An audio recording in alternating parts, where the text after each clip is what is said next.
namni tokko guyyaan irraa kan kooteedha.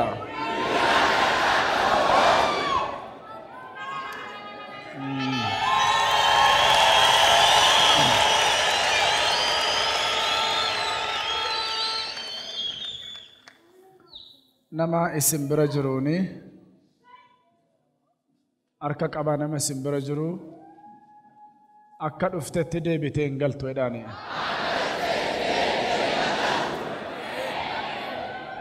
Ba'aa kee gattee baata jedhaani. Mee gateen baay'eedha namni tokko. Waaw.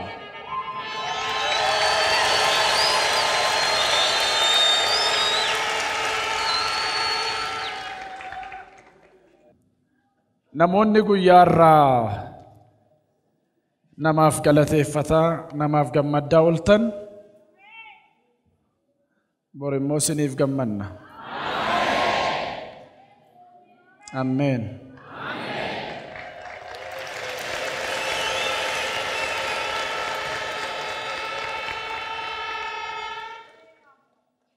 Kottu isheen amma dhugaa baatu dhumarraa abbaa manaa kee wajjin qabu. Arkatti diriirsaa gara isheetti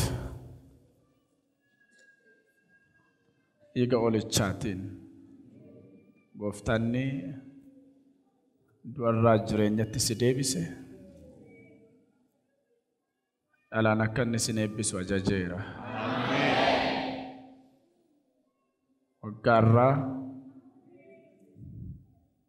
ilma dhiiraa baattanii akkasiin as dhaabbattanii dhugaa baatan ajajeera. Ajajeera.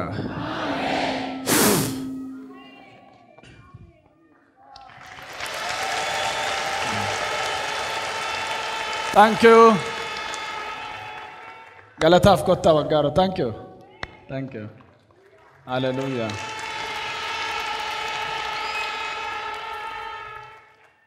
Anis galata koo fideen dhufaadhaan namni tokko. Dhugaadha warri jettan fiddanii dhuftu dhiiga olichaan. Wow. Hallelujah.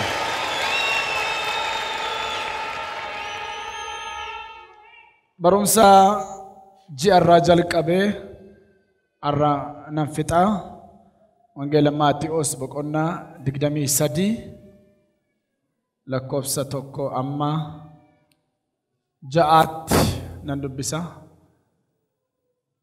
Ergasii Yesus tuuta achi jirutti bartoota isaatti dubbatee barsiisota seeraa Fariisonni iddoo Musee bu'anii hin barsiisu. Waan isaan isinitti himan hundumaa godhaa eegaas garuu hojii isaanii duukaa hin bu'inaa. Isaan hin dubbatu malee isa dubbatan hojiidhaan hin raawwatan.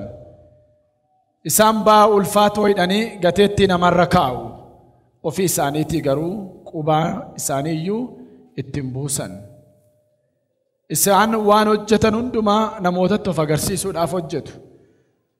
Isaan yeroo kadhatan akka kudhaamaa rarraafatanii hin bal'isu. Shaashara isaa ittiin seera Waaqayyoo yaadachuudhaaf uffatan isaaniitiin hodhatanis hin dheeressu. Lafa cidhaatti, iddoo ulfinaa, manneen sagadaattis taa'umsa olaanaa jaallatu. Gabaa keessatti namoota gurguddaan akka nagaa isaan gaafatan barsiisu. Barsiisaa guddaa akka isaan hin jedhan hin jaallatu. I will proceed from the series of teaching on entitled Transformation, and as entrance verse, let me read Matthew chapter 23 from 1 through 7. Then Jesus spoke to the multitudes and to his disciples, saying, "The scribes and the Pharisees sit in Moses' seat. Therefore, whatever they tell you to observe, that observe and do, but do not according to their works, for they say and do not do. For they bind heavy burdens and hard to bear and lay them on men's shoulder, but they themselves will not move them with one of their finger. But all their works they do to be seen by men. They make their familiarities broad and enlarge the border of their garments. They love the best place at feast, the best seats in the synagogue, greeting in the marketplace, and to be called by men, Rabbi, Rabbi. Kadhanna Gooftaa. Gooftaa dubbii kee nu barsiisi. Teach us your word, Lord. Yeroo ati dubbattu gurra dhaga'u yaada fudhatu nuu kenni. Give us open heart as you speak to us. Seexanniif wallaansoon saammaa kaasee hidhamaaf takalamaa ta'u. May any struggle of Satan be Wanti fayyina disqualified. guyyaa har'aaf hojii guyyaa irraa danquuf bahe waaqa jalatti lafa jalatti kan hidhame haa ta'u. Whatever is coming against the healing of today be under control. Saba kee fayyinaa ta'u. May healing Maqaa Yesuusiin ameen. to use people in the name of Jesus Christ. Amen. Noora gooftaan Kindly take your seats. gooftaan isin haa eebbisu. God bless you all.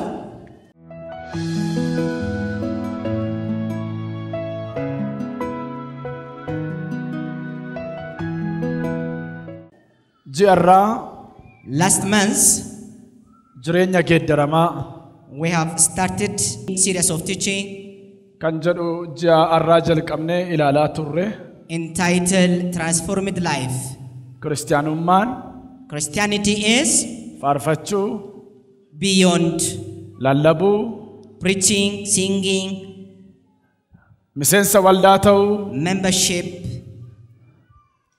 isa kanatu hin taane and it's beyond that. jijjiiramuudha. That is transformation. Jijjiiramuun immoo Transformation ija isaatiin beekama is known by its fruits. kan jedhu ilaalaa turre. We have seen this on. Gooftaa Yesuus The Lord Jesus Christ barsiisa warra Fariisotaa fudhadhaa. said, accept the teachings of Barsiisa warra Fariisotaa fudhadhaa garuu hojii isaanii hin fudhatinaa. Pharisees, but don't follow their paths, Sababni isaa because hin barsiisu malee ittiin jiraatan. they teach but do not live after their teaching. Kanaaf barsiisa isaanii fudhadhaa. That's why he said, accept their teaching, Hojii isaanii garuu duukaan bu'inaa. but do not follow after their deed. Ba'aa ulfaatoo namarra kaa'u They load a huge load, quba isaanii garuu ittiin bu'an. but by their finger they touch not. Amma kudhan keessaa amma ija dimbilaalaatti amma ija kefootti kudhan keessaa hin kaffalu. They will pay their tithe even from very little things, Garuu but isa jedhan immoo hin raawwatan. they will not do whatever they are teaching. Bakkeen isaanii owwaala maragamaa fakkaata. Keessi isaanii garuu lafee warra du'aatiin guutuudha. Outward, they are looking as a whitely painted tomb, but inside they are filled with dried bones. Bookee calaluu gaala liqimsu. They filter mosquitoes, but they swallow camels. Hojiin isaaniif jireenyi isaanii waliin simu. Their deed and their life will not match with what they are teaching. Barsiisi isaaniif jireenyi isaanii wal dhiita. Their life and their teaching rebel against each other. Kanaaf gooftaan akkas jedhe. That is why the Lord Jesus Christ said, Barsiisa isaanii fudhadhaa. accept their teaching, Hojii isaanii garuu hin fudhatinaa. but do not follow after their deed. Kanarraa kan ka'e That is why kiristaanummaan maqaa miti. Christianity is beyond the name. Geeddaramuudha. It's a transformation. Geeddaramuun immoo ija isaan mul'achuu qaba. And transformation should be manifested by its Kan jedhu qabxii baay'ee ilaalaa turre. action, and we have seen certain points. Sana dudduubatti deebi'ee si yaadachiisuu hin danda'u. I will not have time to repeat, Torban irraa garuu kanan irratti dhaabbadhe. but last week I have started. Kiristaanni geeddaramuu qabaa waa shaniin kan jedhu. We have seen 5 basics Dubbii afaaniin, in the speech, akkaataa jireenyaatiin, in the way of life, jaalalaan in his love, kan jedhu ilaalaa turre. and we have seen this all. Qabxii lama duwwaatu hafee Now we are left with 2 pointers, isatti fufnee ilaalla har'a. and today we will proceed those 2 pointers. Qabxiin inni dhumaa shanaffaa kana irratti ilaalle The last 3rd point we have seen is kiristaanummaan Christianity geeddaramsa. is a transformation, Geeddaramsi kun immoo and this transformation amala Kiristoos uffachuudha. is putting on the nature of Christ. Amala Kiristoos uffachuun kan danda'amu To put on the nature of Christ, wantoota kana shanan ilaalle. we have seen these all 5 pointers. Ximooteos irraa 4:11. In the 1 Timothy chapter number 4 from verse 11, Kana hundumaa isaan abboomi isaan barsiisi dubbii afaan kee keessaa ba'uun akkaataa jireenyaan jaalalaan amantiidhaan of qabuudhaan amantootaaf fakkeenya ta'i. It says, these things command and teach. Let no one despise your use, but be an example to the believers in word, in conduct, in love, in spirit, in faith, and in purity. Paulos mucasa furat Timotheus gafa gorsu. When Paul advised his spiritual son Timothy, wantota kana shananiif amantootaaf fakkeenya ta'i jedha. he gave these 5 points to be an example for the believers. Dubbii afaaniitiin. In the word of your speech. Waa'ee dubbii afaanii waan baay'ee dubbadheera. I have spoken many things concerning the word of speech. Warri nageenya meediyaa irraa dhaga'uu dandeessu. You can see from media if you haven't attended. Lammaffaan akkaataa jireenyaa inni jedhu sun ifaaf soogidda bakka bu'a jennee ilaalleerra. And we have also seen the style of your life represents the light and the salt. Soogiddi dubbii afaanii bakka bu'a. And that salt represents the word of your tongue. Ifti immoo jireenya bakka bu'a. And the light represents the lifestyle of your life. Maatewos 5:3-6. In the Matthew chapter number 5 from 30 through 16, Isin ifa biyya lafaa ta'e gooftaan. the Lord Jesus Christ say, you are the light of the word. Akkasumas isin soogidda biyya lafaa ta'e. And you are the salt of the word. Kiristaanota jecha gurguddaa lama kanatu bakka bu'a. So Christians are represented by these 2 mega pointers. Soogiddaaf The salt ifa. and light.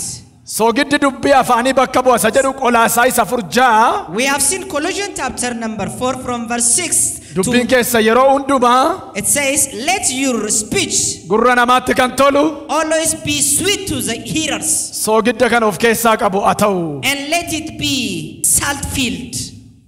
Akkaataa jireenyaa inni jedhu In this way of life represents ifa bakka bu'a. light.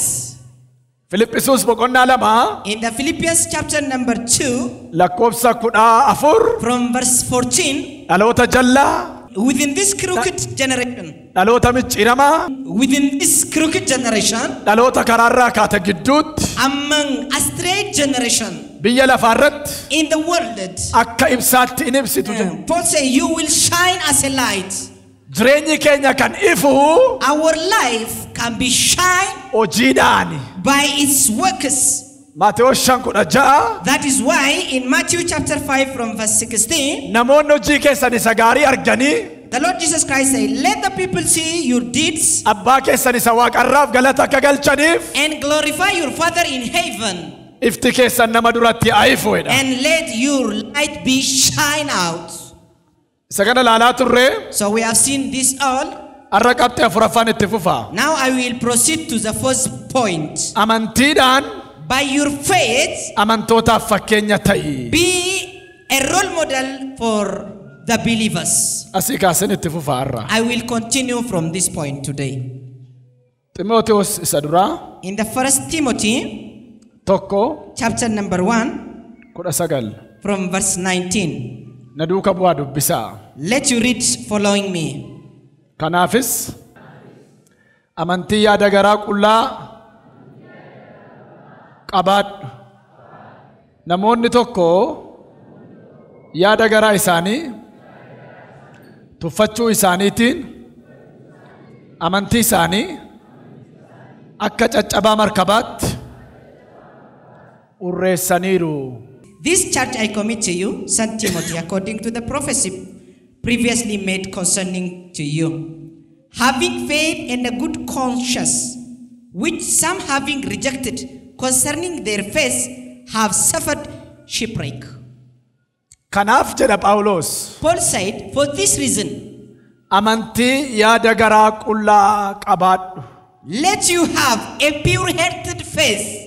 Namoonni tokko Many people amantii isaanii perceive their faith akka caccabaa markabaatti urreessaniiru.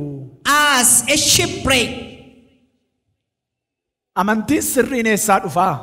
So, from where come the true faith? Amantiin sirriin yaada garaa qullaa keessaa dhufa. It comes out of the pure heart. Amantiin dubbii Waaqayyoo dhaga'urraa Faith comes from hearing the word of God. akka dhufu Roomaa 1:17 irratti dubbata. It speaks about this in Romans chapter 1 from verse 17. Amanotanya tuntane nama amanti. Do not be religious, but be faithful. Biyyi keenya biyya amanotiidha. Our country is a country of religious people. Garuu kanan dubbachuu barbaadu. But what I want to focus is nama amanotanya tuntane nama amanti. do not be a religious, but be a man or a woman of faith. Amanotiif amantiin tokko miti. There is a difference between being religious and being a man of faith. Amatu nama barbaadan gaafatanii amantii qabdaa qaba siniin jedhu. If you ask somebody, do you have a religion? They may answer to you, yes, I have a religion. Amanotii qabu malee amantii namni qabu nama muraasadha. But they do have a religion, but not faith. Amantiin yaada garaa qullaa keessaa ba'a. Faith comes out of the pure heart. Laphee jallina hin qabne. From the pure heart that is free of crooked life. Laphee jibba hin qabne. From out of pure heart yaada garaa qullaa. that is far of evil deed. Amantii yaada garaa qullaa qabaadhu jedha mucaasaa furaa Ximootewoosiin Phaawulos. So Paul advised his son Timothy, have a pure heart. Namoonni baay'een amantii isaanii akka caccabaa markabaatti urreessaniiru. For many have scattered their faith as a shipwreck. Dhagaa waan sinitti masirratti. Let me tell you something here. Markabni nama baatee galaana nama ceesisa. A ship is for a transportation on the sea. Markabi caccabaan garuu. But if it is broken into pieces, nama ceesisu. it's unable to take you. Nama baachuu. Or to carry you. Hin danda'u. It's unable to do that. Namaaf Waaqayyoon kan walitti fidu amantiidha. What connects man and the God together is faith. Nu amma lafarra jirra Waaqayyo waaqarra jira garuu amantiidhaan nu keessa jira nu gidduu jira. God is in heaven, we are on the earth, but by faith he is in us and we are in him. Riqichi namaaf Waaqayyo walitti fidu amantiidha. The bridge that connects man and the God together is faith. Rooma boqonnaa 5:2. In Romans chapter number 5 from verse 2, akka ayyaana argannetti according to our grace, kotta amantiidhaan gara teessoo Waaqayyootti dhiyaannaayidha. it say, let us come nearby to the altar of the Lord.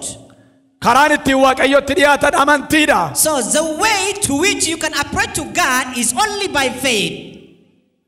Amantii malee Waaqayyoon gammachiisuun hin danda'amu. Without faith you cannot please God.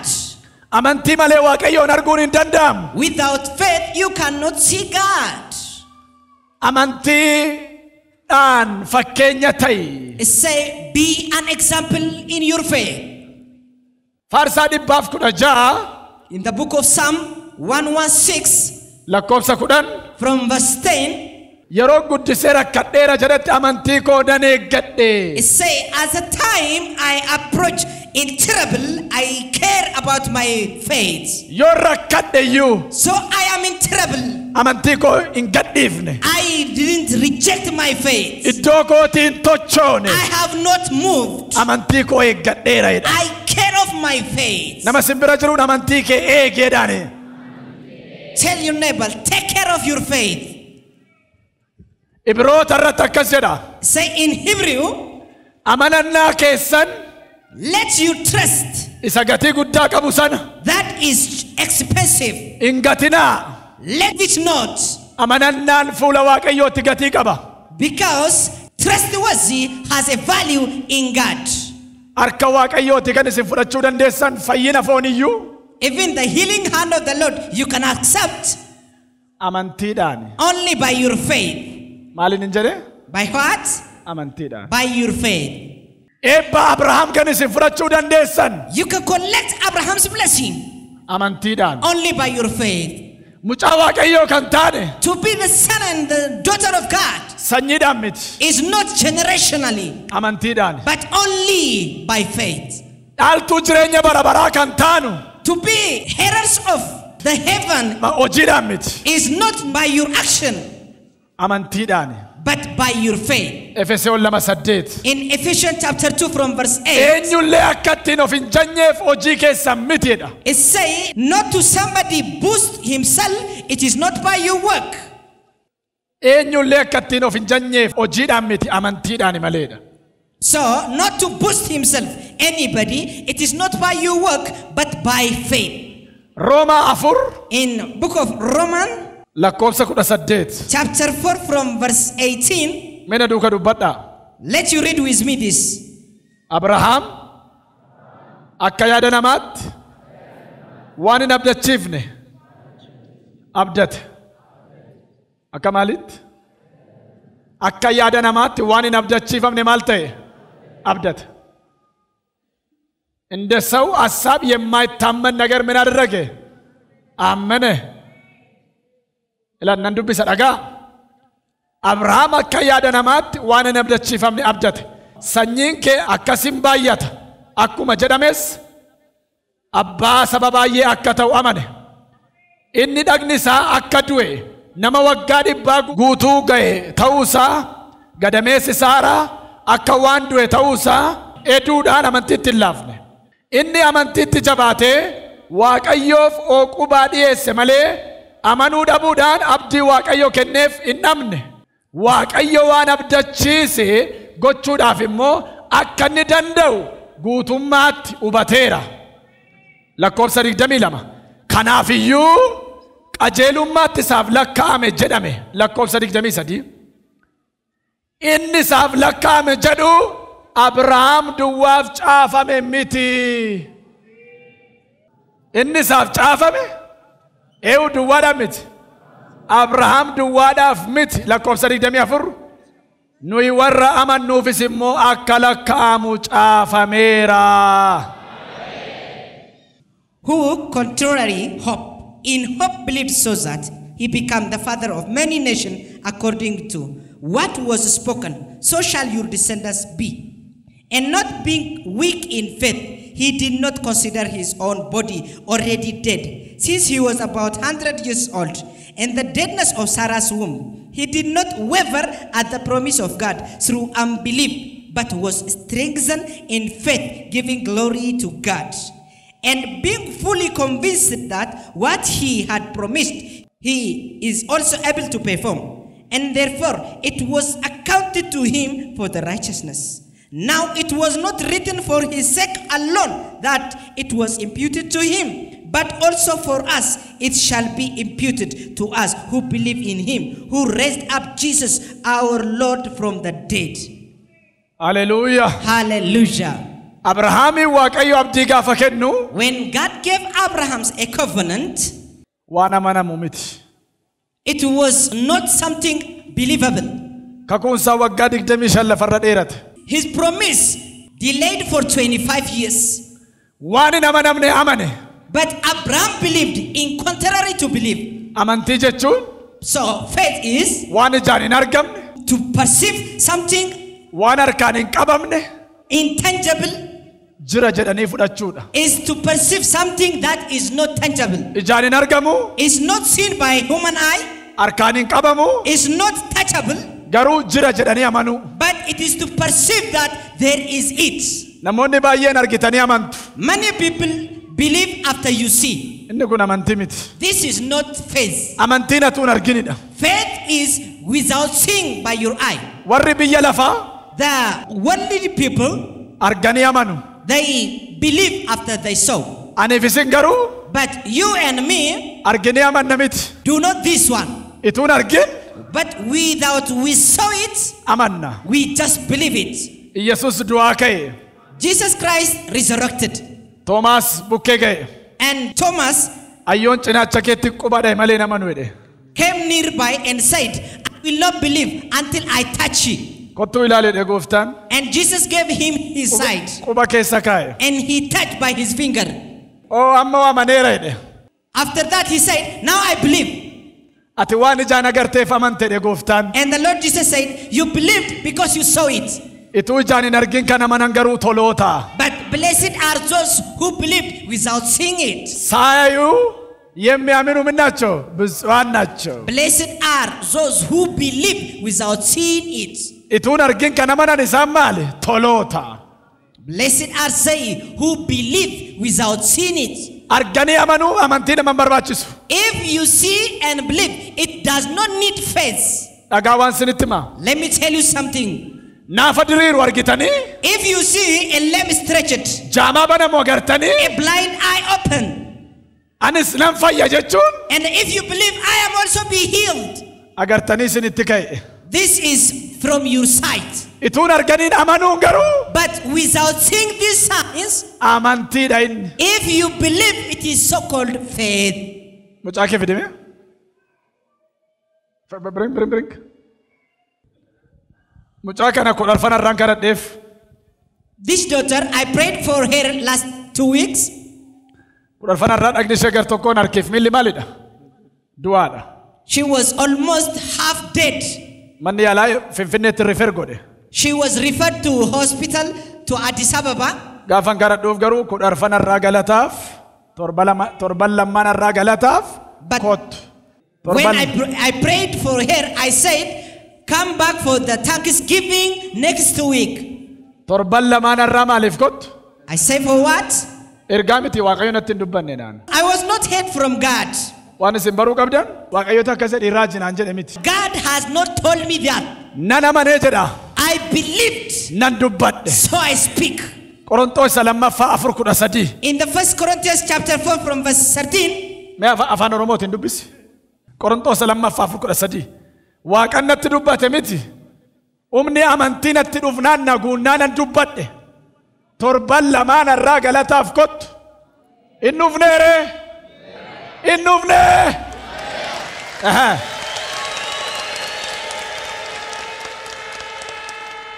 Kanaafidha Ibroota boqonnaa 11 lakkoofsa 6 amantii malee Waaqayyoon gammachiisuun hin danda'amu. Maal malee?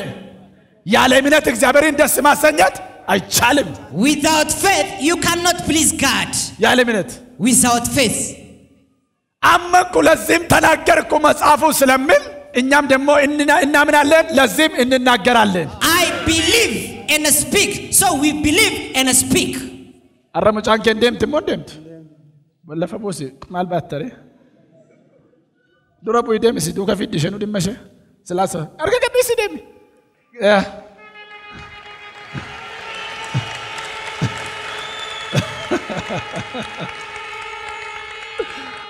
Medubis sama.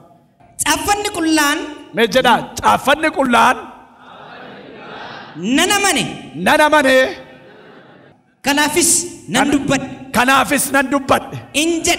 Injeda. Nus immoo. Afuruma amantii sana qabaannee. Afura amantii sana waan qabnuuf. Inamanna. Kanaafis. Indubbanna. It says, and since we have the same spirit of faith, according to what is written, I believed and therefore I spoke. We also believe and therefore we speak. Dhagaa waan sinittima. Hear me. Let me tell you something. መጽሐፉ ራሱ ያምናል ለዚህ ነው የምናገረው. The book itself believed and speak. መጽሐፍች ኢነመና ማልታ እንዱበታ. Because the book itself believed. Nus afura amantii sana waan qabnu. It speaks. So we too, because we have the same spirit of faith, inamanna. We believe indubbanna and speak. Kudharfana irraa waa isinitti haasayeera. I have told you on the last 2 weeks. Waa'ee dubbannaa irratti. On the word of your speech. Duutiif jireenya aboo arrabaa jala jira. I said to you, the life and death is under your tongue. Warri amanan immoo ija ishee nyaatu. And whoso believe, it's the fruit of it. Fakkeenya 18. In the book of Proverbs chapter 21 to 22. ሞትና ሕይወት በምላስ ስር ነው የሚያምኑትን ፍሬዋን ይበላሉ. It says life and the death is under the power of tongue, and whosoever believe it its fruits. Humni kiristaanaa eessa jira? Arrabarra jira. So the power of Christians is under their tongue. የክርስቲያን ኃይል በምላስ ስር ነው ያለ. The energy of Christians are under their tongue. ኢናማና. So we believe እንዱባና and speak.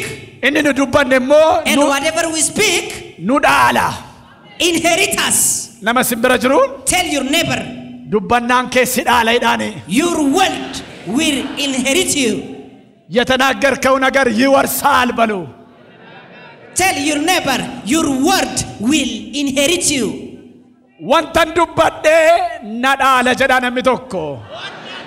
Confess to yourself, whatever I speak to my life will inherit me. Egaa waan si dhaaluu fi waan gaarii malee waan hamaan dubbatin. So, if you want to inherit, you just speak only good things. Abrahaam Waaqayyo dhalaan sii kenna jedhe. When God promised him, I will give you son, waggaa dheeraa lafarra harkifate. his promise has delayed for a long time. Inni garuu mamee abdii isaan kutanne. But in contrary, he was not staggered in his faith.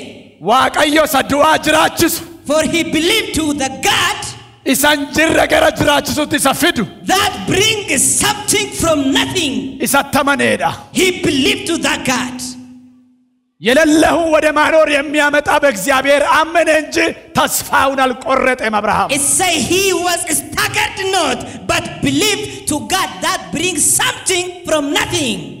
lakkoobsa 17 dubbifadha 4:17 ሮሜ 4:17 You can read from Romans chapter number 4 from verse 17. waaqayyo isa du'aa jiraachisu. God that can resurrect. isa jirre gara jiraachisuutti fidutti. To sad that can bring something from nothing. amaneedha. He believed to God. inni amane jedhu sun And that which say he believed, abrahaam duwwaadhaaf miti. it was not assigned to Abraham only. nu warra tamannuufis lakkaameera. For we, to Amen. those who believe unto him, na lakkaameera jedha lamni tokko iyyaate. it is imputed for us too. በእግዚአብሔርም አመነ ጽድቅ ተቆጠረለት. And he believed to the Lord, and it counted for him as a righteousness. ተቆጠረ የሚል ግን ለአብርሃም ብቻ ሳይሆን ለሚያምኑ ሁሉ So this was also imputed for those who believed to ከነመን ሁንዱማፍ ማልታ ለካሜ all those who believed, it will be imputed ከነመን ሁንዱማፍ to those all who believe to this. ከነመን ሁንዱማፍ To those who believe all. waaqayyo hojii caala amantii fo'ate. hojiidhaan namni qullaawwan hin dandeenyeef amantii fo'ate. For man cannot be purified by his action, God choose faith. ganama kana afurri amantii siniif haa kennamu. May you receive the spirit of faith this morning. eewu kanaman Who can believe to this? afurri amantii siniif haa kennamu. May you receive the spirit of faith. fayyinna sin asitti ilaaltan, hojii sin asitti ilaaltan, ijaarsa sin ilaaltan, wanta sin gaara kanatti agartan hundinuu bu'aa amantiiti. Everything you are watching right here, be it construction, be it the healing ministry, is all the fruit of faith. gaafa lafa kana binnu When we bought this land, 200 duwwaa qabna. we do have only 200,000 Ethiopian birr. miliyoona tokkoof 600 binne immoo yeroo sana. But we negotiate to be 1,600,000 Ethiopian birr. yeroo sanatti But at that time, waan jiru there was nothing. yoomnuu kaffaltannaan ji'a 3 har'aan sii kaffalan jedheen. But I promised I will pay you the coming 3 months. ji'a 3 irraan dabarree luman kaffale. But at that due time, I paid. eessaa dhufee Where was the source of that money? amantii. It was from my faith. amantii waan hin jirre lakkaata. For you will count something nothing by your faith. tolaan amantiidhaan jiraata. The Bible says the righteous shall live by faith. namoonni baay'een Many people, amantiin isaanii akka caccabaa markabaa ta'eera. their faith is suffering shipwreck. keessa kee caccabe, hafuura kee caccabe, keessa kee urraa'e, hafuura kee urraa'e, sirraa kaaseera dhiiga walichaatiin. I have lifted that spirit of shipwreck from your inside, from your life, by the power of the blood of the Lamb. baay'een keessan Many of you nama sin ajjeese miti sinuma tof ajjeese. are dead by yourself. You yourself commit suicide. yooma sin dhukkube illee amma If you feel certain pain, du'eera immediately get weary du'eera and say, "All man died. du'eera I'm fainted." yoo mataan dhukkubedha. Just by a little headache. ani immoo dugda keessa dha'een fayyeera jedhin jedha. But I just touch at your back and said, "You are healed." fayyeera. And you start saying, "I am healed." amantii kabeelaa. This paralyzed faith. Yes, paralyzed. Thank you.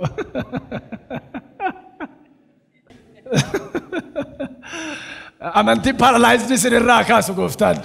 May God lift the spirit of this paralyzed faith from your life. Wow. What's in it? Let me tell you something. Dubarti Shunam. That Sunamite woman. Kings chapter number 4. Her son was in serious illness. And before she for the man of God Elijah prayed and had that son. But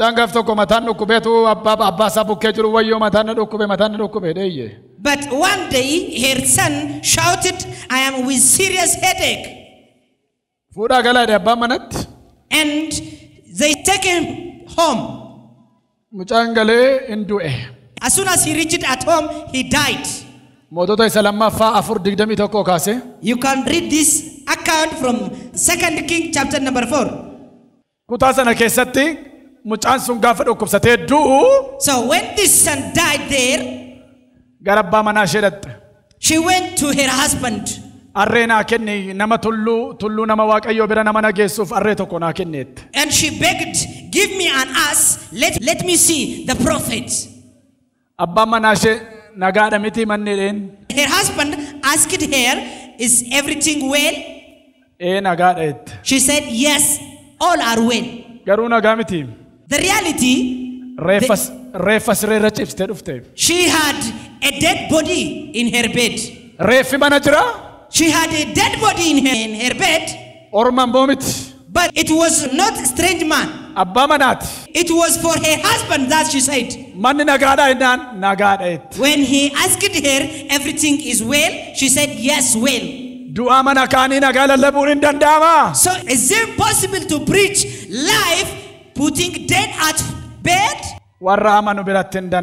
To whosoever believe, everything is possible.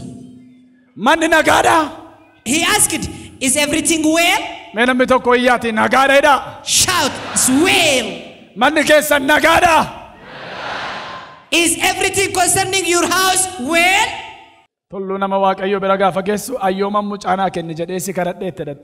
As soon as she saw the prophet, she said to the prophet, when do I ask to you to give me a son?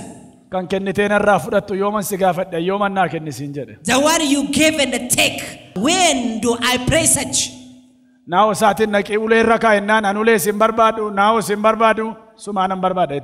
And he sent his servant to lay upon his rod, and she refused to accept that. She said, I will not such to your servant, but you yourself.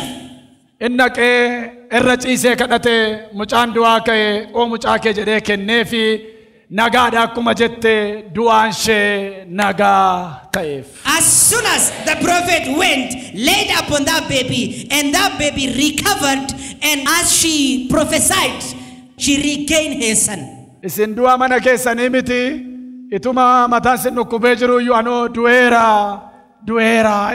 But you, take aside even dead. When you feel a little sickness, you already concluded that my case is dead.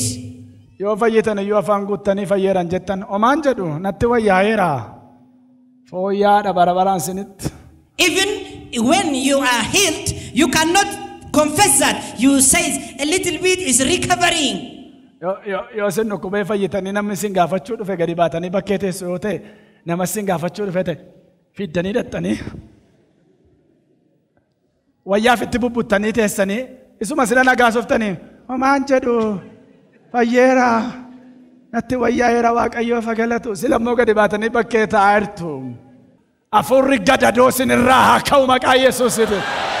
May the spirit of infirmity be removed from your life.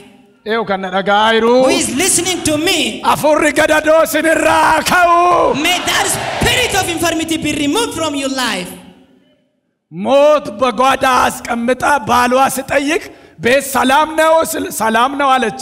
Putting her dead son at her bed.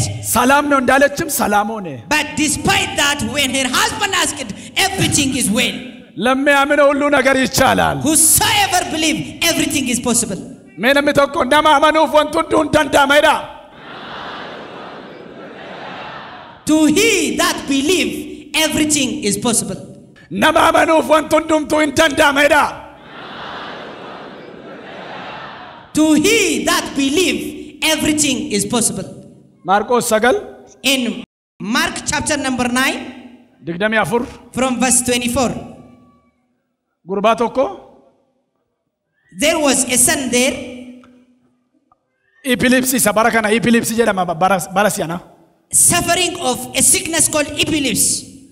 Bishaan keessa buusaa, It lets him to fall into the water, abidda keessa buusaa. into fire, Abbaan and his father gara bartootaatti fide. brought to the disciples. Bartoonni hafuuricha ifatanii keessaa baasuu dadhaban. The disciples were unable to cast out that spirit. Booddee immoo gara Yesuus finnaan And later when they brought to Jesus, hafuuricha akkuma Yesuusiin argeen as that spirit saw Jesus, mucicha lafaan dha'ee gangalachiise. it felt him and let him to roll down. Kun yoom qabeedhe gooftaan? And the Lord Jesus asked it, from where he had been suffering of this? Abbaan akkas jedhe. And his father responded, Ijoollummaatti qabee it was since his young, si'a baay'ee bishaan keessa abidda keessa buuseera. it has let him to fall into water. Garuu But yoo dandeessa ta'e na gargaari jedhe he Yesuusiin. said, if you can, please help me. Gooftaan akka jedhe And the Lord Jesus responded to him, yoo dandeessa jettaayii jedhe. have you said, if you can? Nama amaneef wanti hundumtuu hin danda'ama. To he that believe, everything is possible. Kachaalki tilaalle He said, do you say, lamme amin hulluu nagar yichaalawa. if you believe, everything is possible? Lamme amin kaansariin HIV guunfaan ta'u. To he that believe, even HIV and cancer is as a common cold. Kan amanuuf To he that believe, dhibee guddaan hin jiru gooftaa guddaa malee. there is no great sickness but great God. Rakkinni jabaan hin jiru gooftaa jabaa malee. There is no a serious challenge. Kan amanuuf To he that believe, waa tokko waa lama miti. not 1, 2, 3 things. Wanti hundumtuu hin danda'ama. Everything is possible. Kan amanuuf koronaanis hin danda'ama. Even corona is possible to he that believe. Maaltu? Kan amanuuf koronaanis To he that believe, even corona, an maaksii funyaanitti hin kaanne warra qabamee dhufu qabeen hafuuratti baafadhan. Utaalloon una hin qabne. Ammarraan lafa dhiiteen jiraadha maqaan isaa ulfaatu. Ameen. Hafuurri jiraataan inni natti baafate sun akkan duuf miti. Akkan jiraadhuuf. the living spirit he breathes unto my life is to let me to live.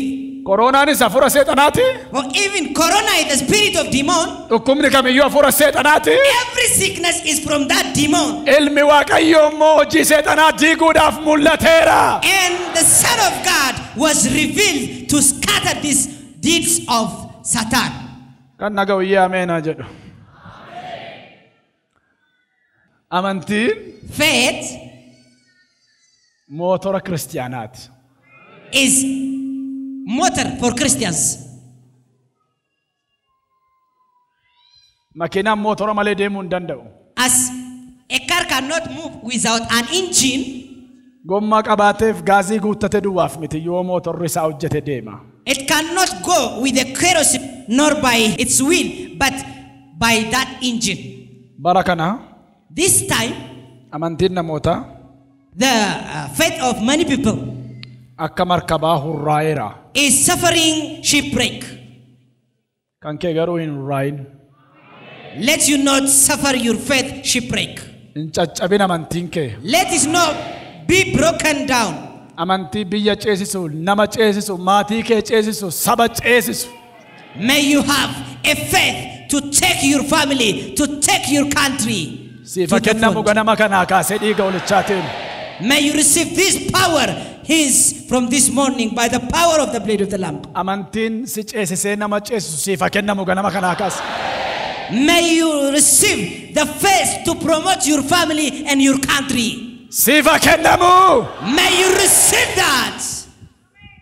Sabni Israa'el Israelites Akka nama lafa gogaarra ce'utti amantiidhaan galaanarra ce'an jedha. Cross that Red Sea as they are walking on the dry land. Warri Gibsi immoo And the Egyptian, akka isaanii gaafa yaaluuf jedhan hin nyaatamaniidha. when they want to try like Israelites, they taken away. Amantiin yaaluu miti. So, faith is not trying, Shaakaluus miti. nor it is redundant trying. Amanuudha. It is by faith. Afurri amantii siifa kennamu May ganama you ganama. receive that spirit of faith. Siifa kennamu. May you receive that spirit of faith. Shanaffaaf isa dhumaa. The last and the fifth.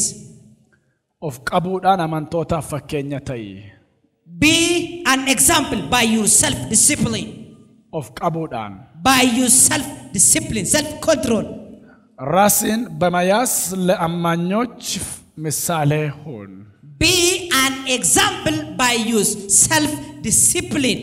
ማን of qabuun? What is to mean self-discipline? Of bituu. To control oneself. Of to'achuu. To control one's temper. Of dhowwuu. To say no to your body. Waan sinitti himaa. Let me tell you something. Of bituu jechuun. So, to self-discipline mean Of qabuu. to control one's temper, Of dhowwuu. to say no to oneself. Nama biyya bulchurra nama of bitutu caala. Say, greater is he that rules over his own flesh than he that rules over the city. Fakkeenya 16:32. You can read this from Proverbs chapter number 16 from verse 32. ምሳሌ 16:32 In the Proverbs 16:32, አገሪን ከመገዛ ይልቅ ራሱን የሚገዛ ይሻላል ነው የሚለው. it say, better is he that controls his own flesh or his own temper than he that controls the city. Nama biyya bulchurra Greater is he nama of bitutu caala. that rules himself than he that rules the city. Ammatu nama bitaa isin hin jedhani hundi keessanuu bituu hin dadhabdani. If you are given a chance to rule over the city, you can do. Of bituun garuu isinitti ulfaata. But to rule over yourself may be serious difficult. Namni nama geggeessuu danda'u iyyuu nama of bitudha. He that can rule other is the one that is able to rule himself. Of bituu. Controlling oneself. Yaada ofii qabu. To say no to your thoughts. Akka jedhu Phaawulos Paul said Qorontos duraa 9 in the 1 Corinthians chapter 9, baay'ee gara fayyinaatti waamee after I called many to salvation, ofii kootiif akkan hin banneef I myself not to be disqualified, foon koo aleeleen qabayidha. he say, I discipline my body and put under subjection. ብዙዎችም ወደ ማዳን ጠርቼ ራሴ የተጣልኩ እንዳልሆን ስጋዬን እየጎሰብኩ ይኖራለሁ. He said, after I have preached to many and brings them to salvation, I may not be disqualified. I control myself. Afaan Oromoo isaa foon koo aleeleen qabayidha. Seriously, I control my body. Yaa foon koo aleeleen qaba. Say, seriously, I control my flesh. Nama simbira jiruun aleelii of qabeedhaani. Tell your neighbor, seriously, control your flesh. Aleelii. Seriously, control your flesh. Sinii galaa kun yeroo tokko tokko foon namaa kun nama bubbutaa. Sometimes your flesh may snatch you out. Atumanni nama butuu So it is snatching. ciniinnatanii qabu. Seriously, refuse. Ameen. Kaime. Ammas inni kun fiigaa dhufee kabala gurratti caa na godha. Na kabala dhufee. Assume he slapped me. Anis itti kennuu barbaade dha. Gooftaadha jedheen si dhiiseen jedha. And as I want to pay him back, but I say, oh, for God's sake, I will not pay you back. Asini galaa? Ala dha'uu dhaqeeti.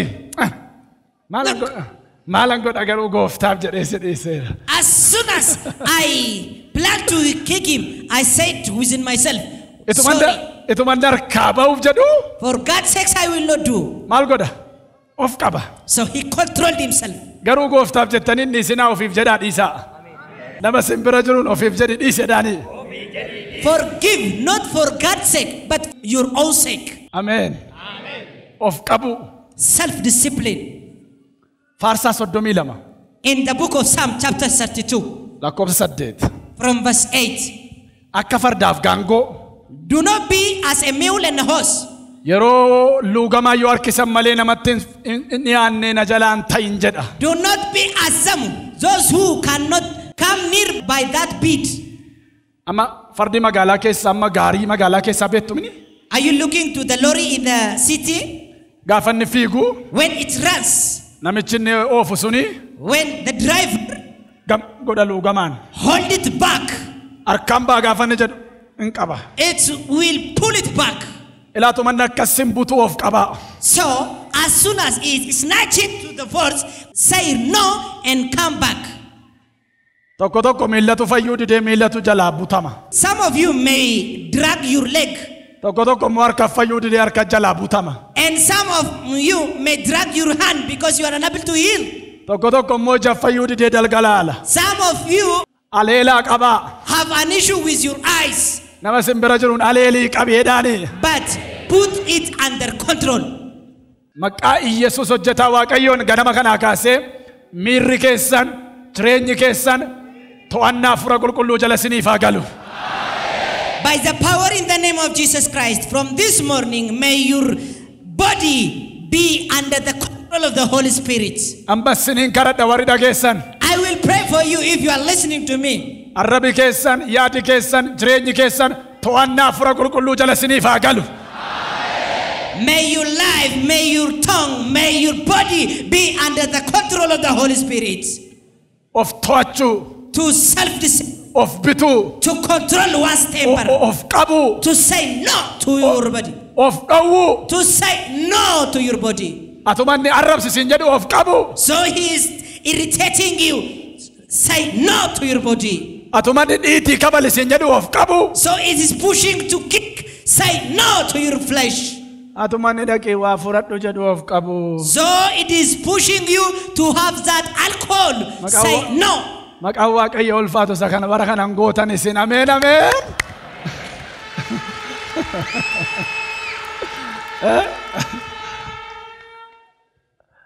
Gaaf tokko mana gubbaatti One day at the older house, haadha manaatu dhugdi. I saw a woman drinking, Irraa iyye ishee irraa. and that spirit cried out of her. Nan obaasaa jedhe. And that spirit testified that I let her to drink. Kanaaf mana ishee jeeqadhee hafuurri irraa baanaan abbaa manaan awwaame gubaa'ee keessaa. And I called her husband from the congregation Maaliin wal loltuun jedheen and say, why do you fight each other many times? dhugdeen hagamsiiftee jedhe. And he responded, now she is usually drinking. Atoon jedheen And I asked him to. baay'ee miti malee anis nan fudha jedhe. He said, I too drink a little. Kan isaa qulqulluudha kan ishee xuraa'aa ta'e. So to him he drink is considered as holy.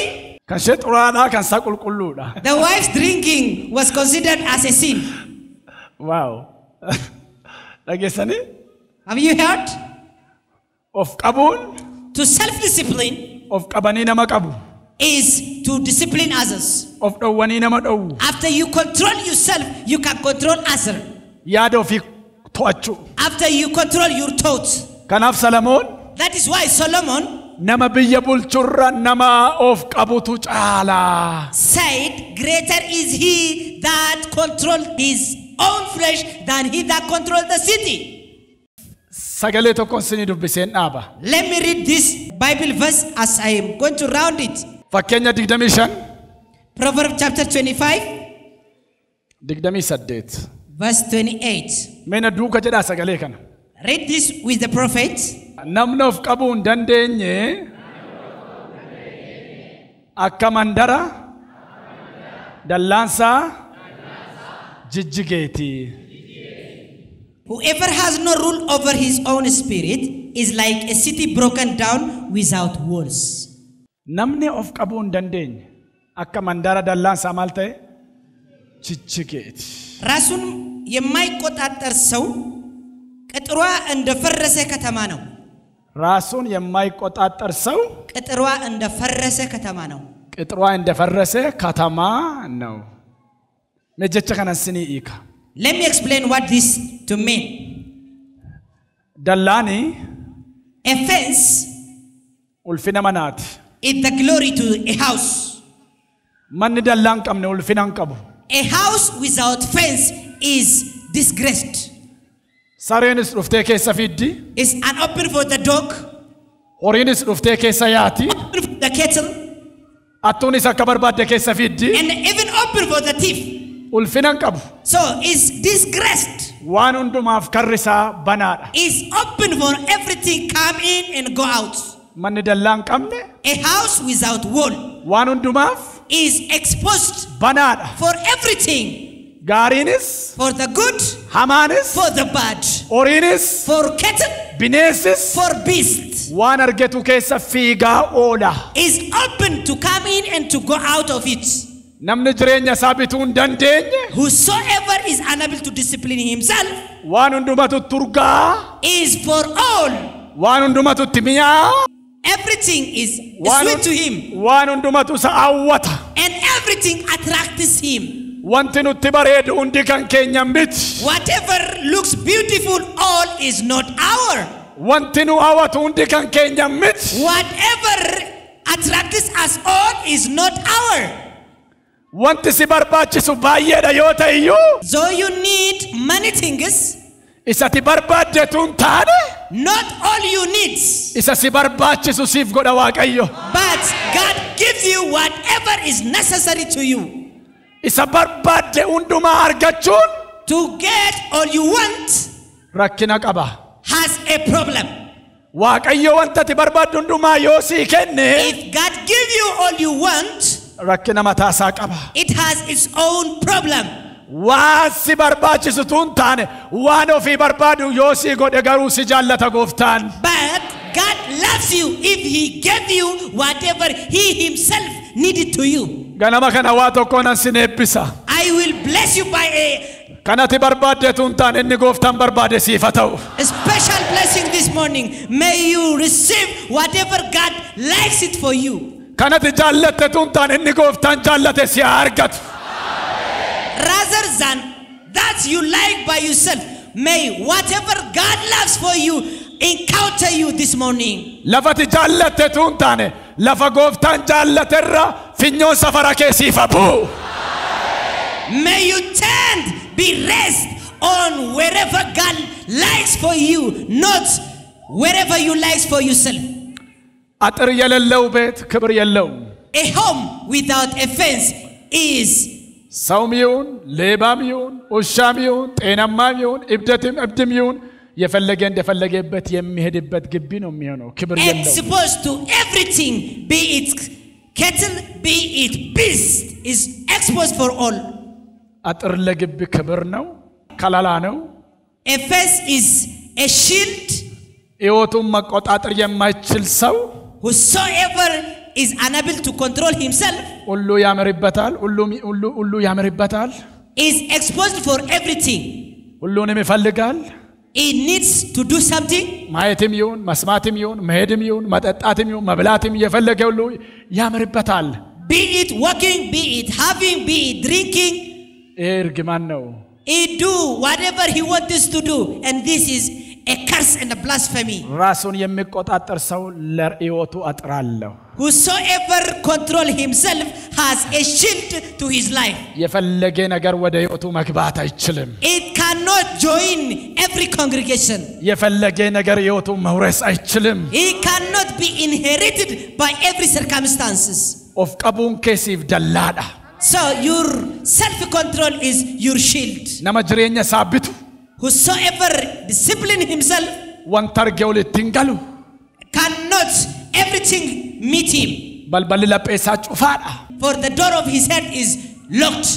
akka jedhe Phaawulos Paul said Filiphisius 3:7 in Philippians chapter 3 from verse 7, wantoota na barbaachisan baay'ee in all necessary things, Kiristoosiif jedhee akka kosiitti lakkaa'eera. for the sake of Christ, I count it nothing. Eewuuf jedhee Kiristoosiif.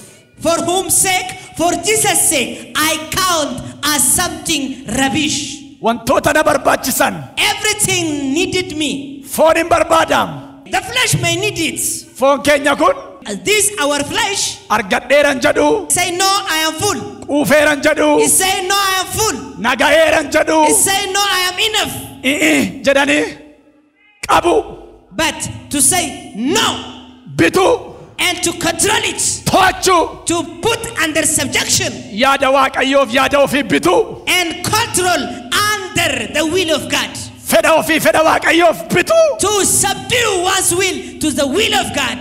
isinaa bitu afurri gooftaa ganama kanaa May kaase such a spirit rule over your life. waan sinitti meedhaaba Let me tell you something as I'm going to round it. eewu kan mul'ata qabu Who do have a vision? namni mul'ata qabu as keessa jira Can I have somebody that have a vision right here?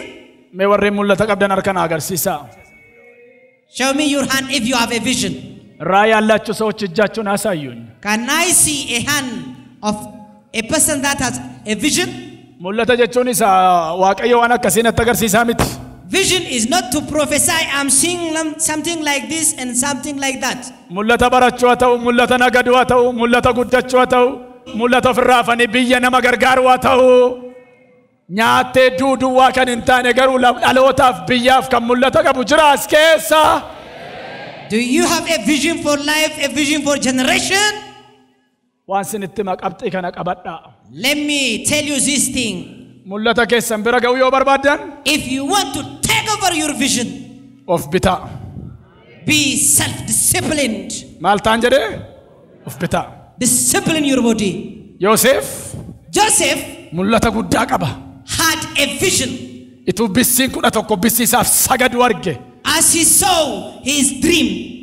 mul'ata sana bira ga'uudhaaf garuu aarsaa baay'ee kaffale But to take over that dream, he paid many sacrifices. gaaf tokko mana phooxifaaraatti dhaqee geggeessaa ta'e One day he went to a palace and made as a ruler. ati mana phooxifaaraa gaafa isa jaallattu And when the wife of the Potiphar laughed at him, ii jedhee dide he said no. gooftaan koo siin natti hin laanne dhe And he said, my master has not given you. tuu gaafa sana tole jedhee If he had achumatti naafatee hafa committed that adultery, abjuu ganamaa biran ga'u he would have been paralyzed there. ii jedheeti But after he controlled himself, ati mana phooxifaaraa wayyaa irratti qabannaan when the wife of the Potiphar catch at his garment, itti gadhiisee baqateedha he left his garment with hair and ran out. malee And maqaa yesuusiin na gadhiisi hin jenne dhaabate he didn't negotiate. Leave me in the name of Jesus. Leave me in the name of Jesus. tokko tokko baqaatu baasaa nama simbira jiruun isa tokko tokko baqaatu baasaa baqadhu edhaani Sometimes an escape is a solution. So Isaka- escape. isa kaanifannaa miti baqaatu baasaa baqadhu edhaani The solution to certain spirit is not rebuking by the name of Jesus, but just escaping and fleeing out. namoonni tokko tokkommaa fakkeenyas ni kenna fakkeenyas miti waan hin beeku dhagaru Let me give you an example. gooftaa yesuus dhugaatii kana natta jeessi They say, oh dear Jesus, may this drink, natta jeessi may this drink have a bad smell to my life. hin kadhatu After they have prayed, egaa dhaqaniitu akka dhawati natta jeessite nan isa dhaqanii bitatanii ta'anii gooftaan diddee gaa jeessuu natti and they said, why do you refuse not to give it bad smell to my life? situ ajeessuu didee maalan godhare yaan dhufee sitti qabaa qo'ee ganaa gooftaan So if you refuse to do, so what can I do? And they tried. eeshin galaanu hee This is so-called pretending. irraa gori Leave, take it aside. waan baqatu irraa baqadhu Leave and fly away from that. murtoo qabaadhu Have a decision of murteessi and decide to your life. of bit Self-disciplined. yoof bit If you are able to do, yoof qabde if you are able to control, yoo dhaabatte if you are able to stand, hin geessa abjuu kee bira you will reach at your dream. hin geessa abjuu kee bira You will take over that your dream. hin geessa abjuu kee bira You will take over that your dream. barattoonni baay'een barachuun mana abbaatanii barachuu dhiiftanii abbaa mana ergatanii achitti gortanii barumsa lafa keessanii kabeelaa taatanii achitti haftan heerumni boruun qaqqabaa dura baradhaa fixaa kaayyoo baataniif jiraadhaa gara kuteessa taa Your original vision. of bitaa Be decisive. of qabaa Be self-controlled. akka Yoosef taa Be like Joseph. Yoosef of qabee of bitee For Joseph disciplined himself mana phooxifaaraatti geggeessaa ta'uu dhiisee rather than to be ruler Mul'ata isaaf jiraate. In the king Potiphar, he preferred to live for his vision. Biyya Gibxitti xaqilaa ministeerii ta'ee argame. But later, he was nominated as a prime minister in Egypt. Namni tokko iyyee ameen. Wow. Amen. Al tokko tokko kanaan jettu foon koo kun. Sometimes my flesh tell me, Masarasii kameera amma dadhabdee tarrafinaan jetti. Masarat, you are tired. Please take a rest. Yoo kadhannaanni kanaan duraa usin ga'u rafinaan jetti. Don't you be enough to the previous prayer? Dhuguma wata kara fuulaatan jedha. And I said to it, Eedeen dideen naqeen jilbeenfadha. I go and bend down. Takka tureena godheen arraagata. And very soon I start shaking. Foonicha sadadhabaan arraagate hafuura haaraa naa fida. And I receive that energetic spirit after I take away that weary flesh. Jedhi foonicha bira darbi. So say no to your flesh. Jedhi dallaatti jaari. Fancy your life by saying no. Kaayyoo ganamaa bira ga'uun hin danda'ama. For you are able to take over your original vision. Mul'atati ganama garte sun mul'atadha soba miti bira ga'uun hin danda'ama. For sure, your original dream is really vision. Ofii buddeen nyaachuu duwwaa miti baay'ee fiyyuu buddeen nyaachisuu hin dandeessa. Don't have a vision to feed your own self only. Ofii ce'uu duwwaa miti warra kaanuu ceesisuun hin danda'ama. It is possible to feed others. Of qabi garuu. Be self-disciplined. Of biti garuu. Control your flesh. Mul'ata keef jiraadhu. Live for your vision. Sagalee dhageessa Waaqayyo isiniif eebbisu. May God bless what you have heard. Hallelujah. Hallelujah. Eewu gooftaatti kan gammadu. Who is glad to the Lord?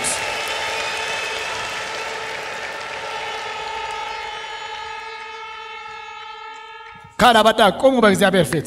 Stand in your feet. Hallelujah. Hallelujah. Harka keessan lamman ol fuudhaa. Lift up your two hands Kadhannaa kana na wajjin kadhadhaa. and pray with me. Yesus jedhaa na wajjin. Say, Jesus, Ani dadhabaadha. I am weak. Jabina koon. Beekumsa koon. Of bituu hin danda'u. I cannot control myself by my knowledge, by my strength. Ayyaana keen garuu. But by your grace, Wanti hunduu hin danda'ama. everything is possible. Dadhabaa ta'uu koo nan beeka. I know that I am weak. Naa ergi ayyaana kee. Send me your grace. Yaada koo to'adhu. Control my thoughts. Yesus jedhaa na wajjin. Shout, Jesus. Hafuura kee natti baafadhu. Breathe your spirit into my life. Hafuura kee natti baafadhu. Breathe your spirit into my life. Kadhadhaa hafuura isaa waamaafitti hafuura fedhe. Keep praying and ask for the spirit of the Lord. Waamaafitti waamaa. Keep calling, keep calling. La ra ba ra la ba su da la ba ka ra la ba ra la di ra la ba ra la ba sia. Ra ra la la la la la la la la la la la la la ba sha ra la la la la la la la la bo di ra la ba s. O da la ba ra la ba ra la ba ra la ba ra la ba s. Ando. Hi ma ma ma ma ma man to ra la ba ba ba di ra la la la la la la la la la la ba s.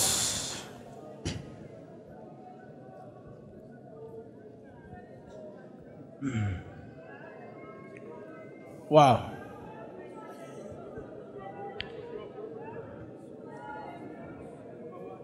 Rala ba ba ba ba ba soda la ba la la ba la la ba di ra la ba ra la ba s.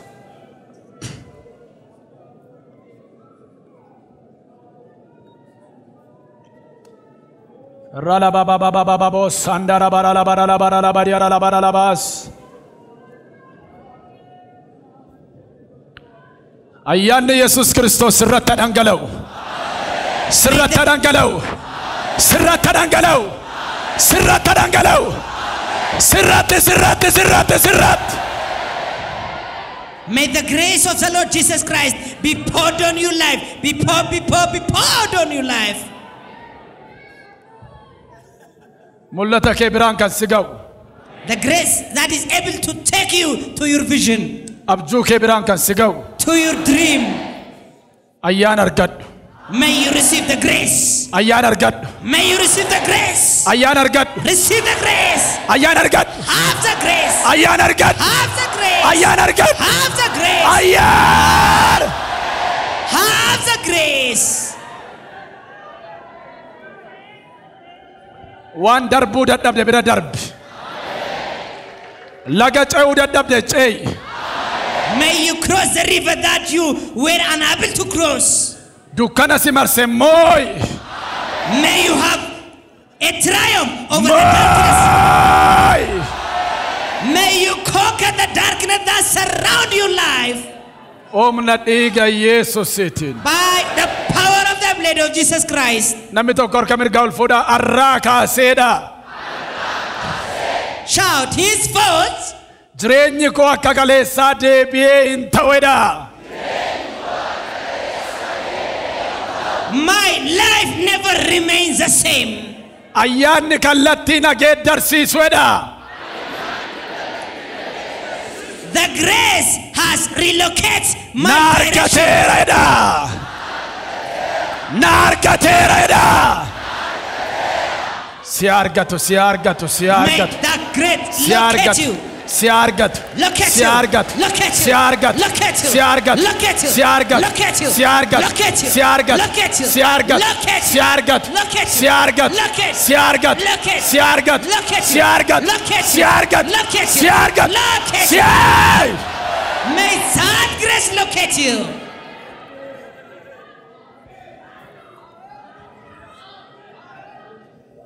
Shera la ba ba ba ba ba ba soda la ba la ba dira la bas. Si argatu, si argatu. May that grace Si locate argatu, you. si argatu. May it locate you. Si argatu. May it locate you. Si argatu. May it locate you. Si argatu. May it locate you. Si argatu. May that grace locate you. Ayyaana addaa si argatu. A special grace Omna dhiiga Yesuusiin by ameen. the Ameen. power of the Ameen. blood of Jesus Christ. Ameen. Gooftaaf galata fidaa Noora.